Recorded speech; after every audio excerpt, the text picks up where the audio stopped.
hukom sa ginibong drug bypass operation. Triple o 4 na doble ang bihikulong nagruso sa siyudad kang Naga. Mas complain ng police station kang Naga City Police Office. Newsbreak. Sa headlines kan mga barata, turnover of command para sa Naga City Police Office gigibon sa Camp Simeonola sa Legazpi City sa aga. 127th anniversary kang 15 Bicolanong martir, liwat ginirumdum sa siyudad kang Naga. Business one-stop shop kang LGU Naga nakapag-release na ng 220 business permits. Duang suspect na may duang kasong murder as in 13 qualified rape arestado kang PNP Bicol. Diyos barhay ng hapon. Ako si Mark Mendoza. Asin ako si Antoinette Eduardo. Kami ang sa indong tagapagatud Bareta. Pagiging City Director kang Naga City Police Office na si Police Colonel Nelson Pacalso terminated na. Turnover of command gigibuhon sa aga sa syudad kan Legazpi. Ang detalye sa aramonto sa report ni Melvin Machado. Naresibi na ni Police Colonel Nelson Pacalso ang termination order sa pagiging City Director kang Naga City Police Office na pinagpaluwas kang PNP Regional Command 5. Huli kay ni sa aga mapasiring subot siya sa Campo General Simeonola para sa mangyayaring turnover of command. Sarong Police Colonel Erwin Lanusga Rebellion ang maribay kay Police Colonel Pacalso. Opo, kahapon kasi may dumating na natin na termination order ng aking pagka-City Director ng Naga City. So bukas ay magkakaroon ng turnover sa Camp Ola. After turnover, sir, si Rebellion na ang papalit sa iyo, sir? Oo, tama po, tama. Para kay Police Colonel Nelson Pacalso, naging dakulang angat sa sayang liderato ang mga importanteng aktibidad na matariyong punindang natawan seguridad, kabalidigdi, ang bar examination, national and barangay election, asin ang tradisyonal na Peña Francia Fiesta. Isa ring masaya dahil sa experience natin dito sa Naga City, yung dalawang elections, ang ating dalawang celebration ng Peña Francia na bihira lang nagaganap, and then of course mayroon yung 3 examinations ng bar examinations na first in Naga. So yun, very challenging at masaya din po tayo at maging maayos naman ang resulta ng ating stay dito sa Naga City. Sa aga, nakatalan maghampang sa Naga City Police Personnel si Police Colonel Pacalso para magpaaram asin magpasalamat. Para sa One Media, TV48 Naga, Melvin Machado, Newsbreak. Mientras tanto, sa Camarines Sur Police Provincial Office, ipinaliwanag ni Police Captain Marlon Liadok, tagapagtaramkan Camarines Sur PNP, normal sa mga arog nindang opisyal na mailipat ni destino orog na kung nakaduwang taon na sa serbisyo ang sarong Chief of Police o PNP Provincial Director. Nalawig sa nasa posisyon ang sarong opisyal kung inihali sa pagiging officer in charge asin gigibo ng full pledge sa iyang posisyon. Opo, normal po yan. Tinitingnan niya, depende sa performance. Tapos tinitingnan din kung, halimbawa, kung matagal ka na rin dyan sa pwestong yan. Kung ikaw ay aabot ng lagpas sa 2 taon, normal po na talagang mapapalitan ka. Padagos sa mga bareta, siniguro ni Police Captain Marlon Liadok ang spokesperson kan Camarines Sur Police Provincial Office na igwang mga nakalatag na Police Assistance Center sa kalabaan kan National Highway na pwedeng magresponde o mahagadan tabang ang mga motorista urug nangon niya na nagbabaralikan si mga nagbarakasyon durante kan Pasko asin bagong taon. Pinaghandaan na po talaga natin yan.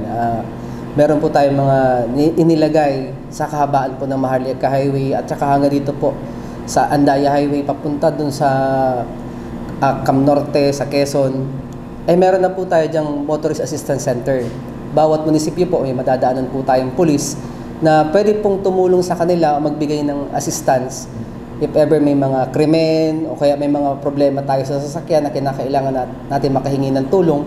Pwede po nating lapitan yung pinakamalapit na police station at yung mga nakalagay po natin na Motorist Assistance Center. May mga PNP Assistance Desk po kami nakalagay. Sa iba pang bareta, ika-127 na anibersaryo kan 15 Bicolanong martir, pinagigirumdum ngunyan aldaw. Mga opisyal kan lokal na gobyerno, pinanginutan ang nasabing aktibidad. Ang detalye sa report ni Melvin Machado. Sa ika-127 anibersaryo kang 15 Martires kan Bicol, liwat na pinagsalingoy ang sedang naging dakulang kontribusyon sa istorya kang Bicolandia, sa istorya kang Pilipinas.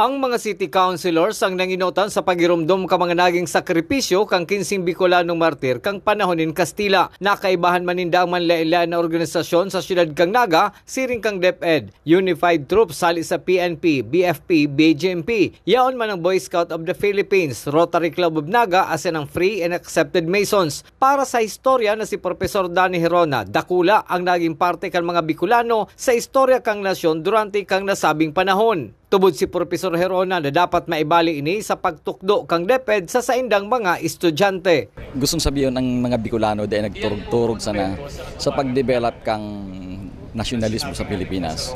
Nakita may sarong partisipasyon na dakula sa pangyayaring ini sa pagtugdas, sa pagbilog kang espiritu kang nasyonalismo sa Pilipinas. So kaya importanteng marahin niyo na ipahayag ta asin padagos tang girumdumon ang pangyayaring iniyo nakitang mga Bicolano nagbuwis ng buhay para sa pagpadakula kang sa tuyang nasyon.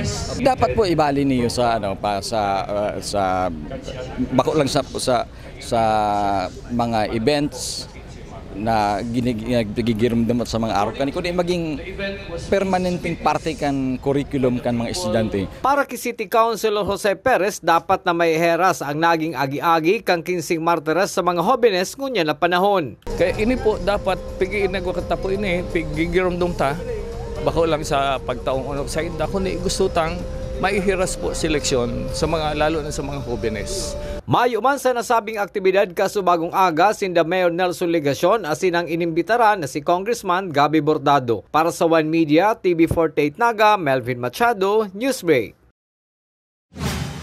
Sa iba pang bareta, 220 business clearance na ang nailuwas sa nagpapadagos na Business One-Stop Shop, hastakan suudma. Susog ki City Administrator Elmer Baldemoro, taga-barangay Kalawag, na may sari-sari store ang inot na nataawaning business clearance. Naglalaom ang nasabing opisyal na mas dakol pa ang matataawaning business clearance sa masunod na mga aldaw. I-update ko lang po kamo duman sa Business One-Stop Shop. Igwa na po ning 220 na as of yesterday na na-issuehan ning business clearance. Ang pinakainot po na natawan sarong sari-sari store in Kalawag. So siya po ang pinakainot na naka-comply katong renewal and continuous po ni until January 20. So on January 20 po is Saturday. However, dyan po gigibuhon mong po girari maski sa Sabado dahil iyo po yan itong nakatalaan na pagtatapos kang Business One-Stop Shop. Sa pagbabalikan news break, duwang regional most wanted person na may kasong murder as in qualified rape, arestado. Iyan as in iba pang mga bareta sa pagwelta kan One Media TV48 Naga News Break. Dakop sa ginibong drug bypass operation. Triple o apat na doble ang bihikulo na gruso sa siyudad kang Naga. Mas complain ng police station kang Naga City Police Office. Newsbreak. Flight attendants, prepare for takeoff, please.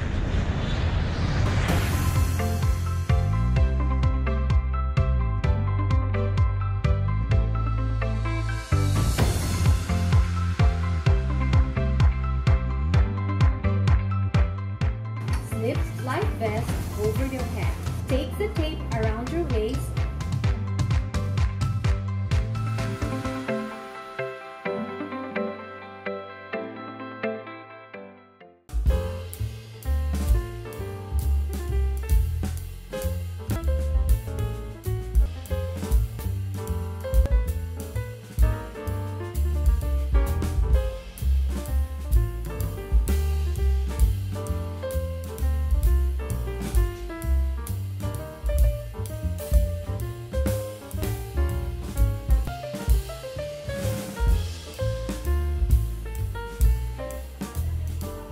Life at home is better with Unlimited.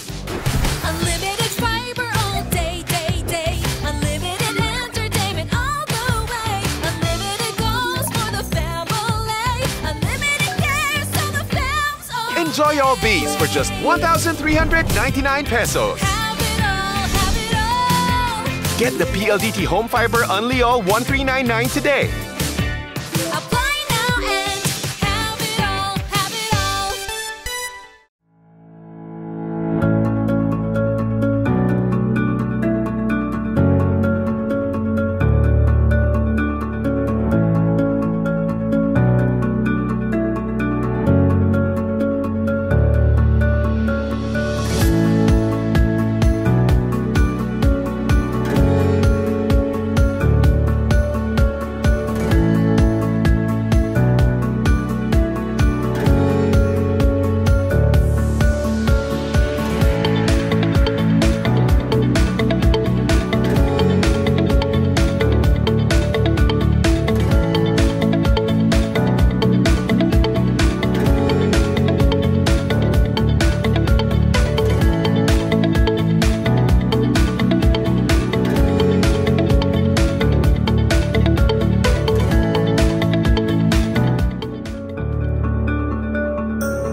Dakop sa ginibong drug bypass operation. Triple o apat na doble ang bihikulo na gruso sa siyudad kang Naga. Mas complain ng police station kang Naga City Police Office. Newsbreak. Sa pagpapadagos kan mga bareta, siniguro ni Naga City School Division Superintendent Dr. Susan Collano na tutukaroninda sa Executive Committee meeting ang issue mapadapit sa paglipat sa mga public secondary high schools kan mga senior high school na apektado kan dain na pag-ako sa sainda sa mga state university and colleges na igwanin senior high school. Susog ki Dr. Collano, daiman subuot na back out ang DepEd sa nasabing bagay. Ang DepEd as in an LGU Naga ang naguulay man subuot urog na kun igwa kan arog kaining mga issue. Ting saro yan sa tataanan tangon yan ng focus pag kami nagkaigwa po ng Executive Committee meeting together with the secondary school heads. Anyway, digdi po sa Naga, dikit man lang ang secondary school heads, but hinihiling mo yan na challenge dahil dikit ang high school, so pag mayo nang na-absorb ang mga higher education institutions, lalo na ang mga SUCs, pasiring po yan sa mo. Sa iba pang bareta, 130% ang inilangkaw kan bilang nin mga nabiktima nin paputok ngunya na pagsilibrar kan Pasko asin pagsabat sa taong 2024. Kumpara sa kaparehong petsa kan December 21, 2022 hasta January 3, 2023. Sa pinakahuring datos kan fireworks-related injury surveillance kan Department of Health Bicol, uminabot na sa 46 ang nabiktima nin paputok sa bilog na Kabikolan. Sa police report, mayo pang resulta ang kalakawan ka Naga City Police Office na makakuanin commitment order para mailipat nin detention facility si Lorenzo Purisima na yaon ngunyan sa kustodiya kan Police Station No. 3. Ang nasabing persona ang nahahampang sa kasong pagbalgar sa Republic Act 9165 as in theft. Siya man an itinukdong sospek sa pagkagadan kan sarong senior high school student na babae ka nakalihis na taon na pinagsangatanin kasong robbery with homicide. Alagad ibinaba kan piskalya sa kasong theft ang kasong isinaangat kan NBI.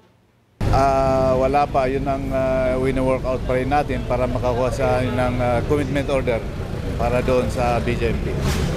Sa iba pang police report, Nasa kustodiya ngunyan kan Magallanes Municipal Police Station sa siyudad kan Masbate ang suspek na si alias Julie matapos maaresto sa Barangay Salvacion, San Fernando, Masbate City huli sa kasong double murder. Mantang 3 counts sa statutory rape through sexual assault as in 13 counts din qualified rape ang kinakahampang na kaso kan suspek na si alias Nomer na inaresto sa Purok 6, Barangay Maninila, Ginubatan, Albay kan suugmang Miyerkules. Sinda alias Julie as in alias Nomer ang parehong regional most wanted person sa Kabicolan. Sa iba pang police report, padagos pang pinagahanap ngunyan kan Minalabak PNP ang sarong alias Eddie para uma asin residente kang Zone 3 Barangay del Socorro, Minalabak, Camarines Sur matapos paputukan nin caliber 38 revolver ang sarong 24 anyos na canteen crew alagad da itinamaan. Na-recover kan mga otoridad ang caliber 38 revolver na may sarong bala matapos i-turn over ini kan sarong testigo. Asin yan ang mga bidang baretang nakalap kan mas pinakusog na puwersa kan One Media TV 48 Naga News and Bicol Affairs. Day malingaw na i-follow ang samuyang official Facebook fan page One Media TV 48 Naga. Ako po si Mark Mendoza. Padagos kaming mahatod nin mga baretang garantisadong nangingenot asin napapanahon. I-hit ang subscribe button sa samuyang official YouTube channel One Media TV 48 Naga, tanganing updated kita sa mga bareta asin istoryang bida an Bicolano. Ako si Antoinette Eduardo asin ini an One Media TV 48 Naga Newsbreak. Dakop sa ginibong drug bypass operation. Triple o 4 na doble ang bihikulo na gruso sa siyudad kang Naga. Mas complain ng police station kang Naga City Police Office. Newsbreak.